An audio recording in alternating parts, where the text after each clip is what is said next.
Good morning and welcome back to the vlog. I'm on the indoor trainer currently. I'll explain a little bit more as to why later on, but right now I'm doing a 45-minute pre-breakfast ride. All I've had this morning is a cup of coffee, jumped on my watt bike, just gonna spin a nice high cadence in zone 1. Today is essentially an active rest day. That's nearly 12 minutes. Got about another 30 to go.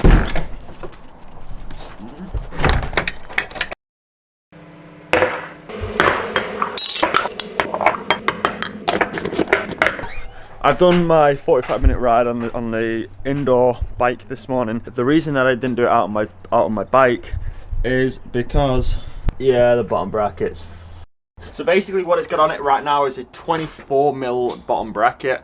These cranks are 22mm. I bought a 24 to 22mm converter, put it on. Initially it seemed to be fine, it seemed to be working alright, but eventually what it started doing is I would tighten it up as you normally would tighten a crank bolt up. I would ride for about 10 or 15 minutes and then it would just come loose. It does this because it's not sitting correctly, and it's now got to a stage where it's literally unrideable because I tighten it up, ride for 10 minutes, and then the crank just comes loose and I have to stop and tighten it up again, and so on and so forth. So today is the day. Eventually, I'm gonna get a new bottom bracket. It's hardly even hanging on right now, so that needs fixing ASAP. But I've ridden this bike for about 2 or 3 weeks without washing it once, and yeah guys, it's not in a good shape right now. So I'm not gonna take the bike to the bike shop like this to get a new bottom bracket fitted, because I ain't doing that. I'm gonna give this bike a quick wash now. When I say quick, I mean quick, because I'm freezing.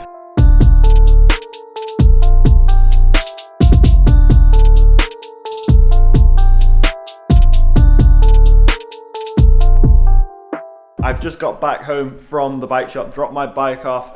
They're gonna switch out the bottom bracket and put a new one in. Hopefully that's gonna be done by the end of the day. I know it's quite a simple process, knocking out and putting in a new bottom bracket, but I haven't got a press, and I don't really like hammering it in with a mallet just in case it's slightly off center. So it's just better that the bike shop does it for me. They've got all the tools, all the equipment. But one thing I want to get done, probably not today, but in the very near future. This is my sister's bike. It's a giant Propel. The wheels that came as standard on her bike are tubeless ready wheels. They're the only tubeless ready wheels that I've got or that we've got in this household. Now here's my thinking.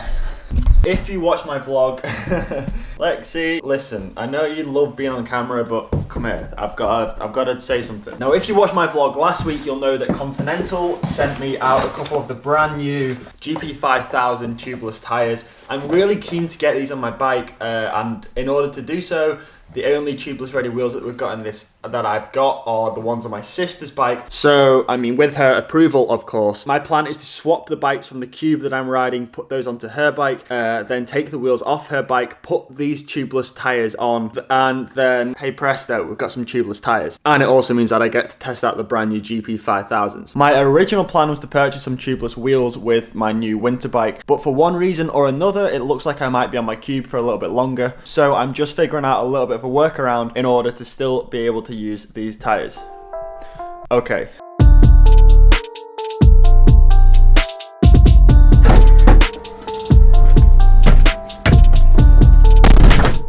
Alright, got a new bottom bracket fitted. That should be the resolution to all my problems. Also, whilst I was at the shop, picked up a couple of tubeless valve stems. We need these to fit the Conti tubeless tires onto the tubeless wheels. But yeah, right now I'm in the car. I've got to head down to go and pick Monica up, spending the rest of the day with her. So yeah, let's go.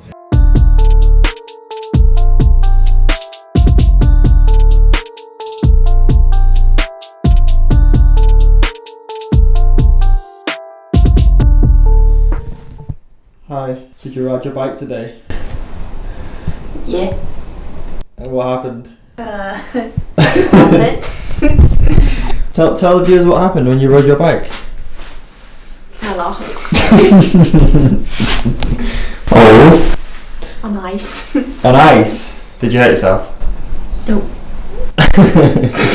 With the full approval of my sister, we've got her wheels. Now I bought a couple of valve stems, basically the valves here which have to go into tubeless wheels. I bought a couple of these before because I thought I needed some. I didn't realise these tubeless wheels had tubeless tires in. I thought they had an inner tube in. But anyway, they don't, which basically means I've got 2 spare valve cores right now. So like to give you a little bit of an idea, tubeless wheels are essentially like normal cycling wheels, but you don't have any inner tube inside them, and inside a tubeless wheel it's completely sealed, it's completely airtight. You put a tubeless tire onto the rim, then yeah, basically you're able to run the tires at a lower pressure. It should make them more puncture resistant to impact punches. Then we put some sealant inside them, which should make them, which in case we get any pinch flats, any run over any sharp objects, it should self what's the word? It should self patch. It should self Patch. Should self repair. It should self repair. So thanks to Continental, we've got a couple of the brand new GP5000 tires, and yeah, we've got a pair of tubeless wheels to go on them. Now I thought I'd film this process because I've never done this before. I've never ever used tubeless tires, wheels, whatever. I've watched a couple of videos on YouTube how to install them. It seems pretty simple. There doesn't look to be a lot up to it. I've heard that these can be like real tight to get on because there's a metal lining in the beading to stop them from stretching, and to make them airtight when they're on the rim. Yeah, are they directional? I hope you put it on the wrong way. You are? You hope we put it on the... I hope we put it on the wrong way. So we have to do it all again. Alright, it doesn't look like they're directional. Oh, they are rotation. Here we go. Let's see what all the fuss is about. Mate, could you imagine if I puncture the first ride on tubeless, after saying like how puncture resistant they are, going out and puncturing first ride? I hope you punch. You hope I puncture. Cheers. Alright, that didn't seem too bad. That didn't seem too bad at all. Now we've got to get the other side in. Just got to stick it in. It's real handy because you don't need inner tubes. Oh, we're getting tight, boys. She's tight. A little bit of a tip: if you've ever got a tight tire, put it down on the bit that's not going in, and push the tire around like that. It should help. It should, in theory. Yeah, in theory. maybe I'd use a tire lever to bend it on. Hell, this is tight. You're out of breath. I'm out of breath just from trying to get a tyre on. Do you know what the funny thing is? Got another one to do. But do you know what one issue I'm thinking about? What if you puncture at the side of the... Right, so if you puncture a tubeless wheel, you can put an inner tube in. You just unscrew the valve out and then put a normal inner tube in, it should be fine. But freezing cold in the winter, you did not want to be stood here trying to get this flipping tyre back onto the bike. I feel like you're just weak. I feel like we don't need that kind of negativity. Are you struggling? I've got an idea. I'm just going to do the old school trick of using a tyre lever. This is not good for your rims.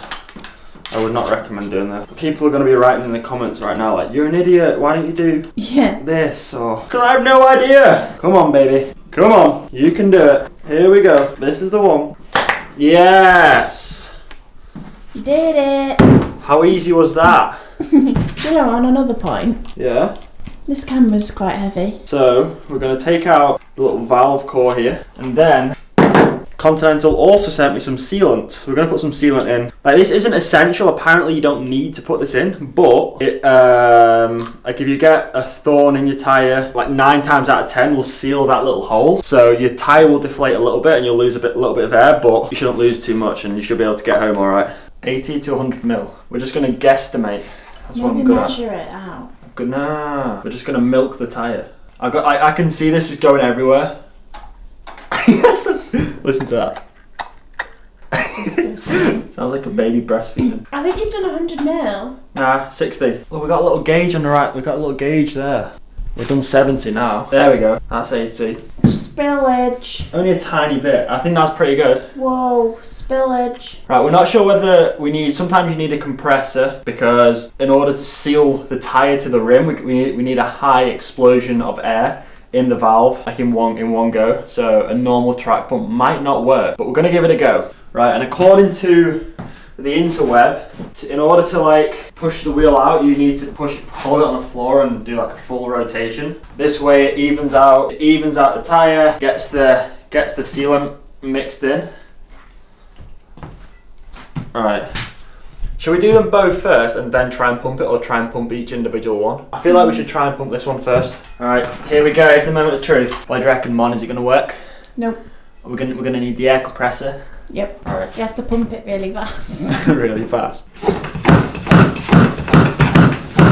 This ain't gonna work, is it?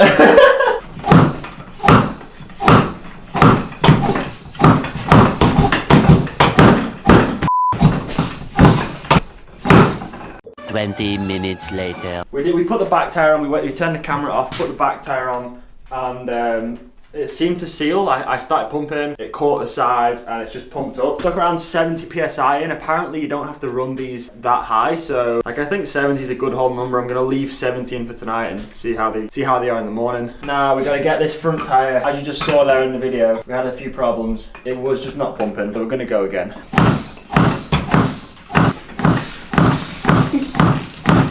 Oh, yeah! Just as I started sweating. The trick is, what I heard from the last one is you pump until you hear the pop. That's when you know it's seated correctly and there's like enough air in. Yeah? Alright, so there's only 40 in. I'm gonna go a little bit higher. I wanna put about, well, I'll put 75 in the back, so. Alright. I put 75 in the back. I'm gonna put about the same in the front. I'm just bloody sealing everywhere now. And then, ladies and gentlemen, boys and girls, we should be ready for action. The tyres are really tight. I don't know what's gonna happen if I get a puncture. I guess the idea of these is you don't puncture, or it's much harder to puncture, so I'm interested to see when I do get a puncture how hard it's gonna be to take this tyre off, putting in the tube in there to get home.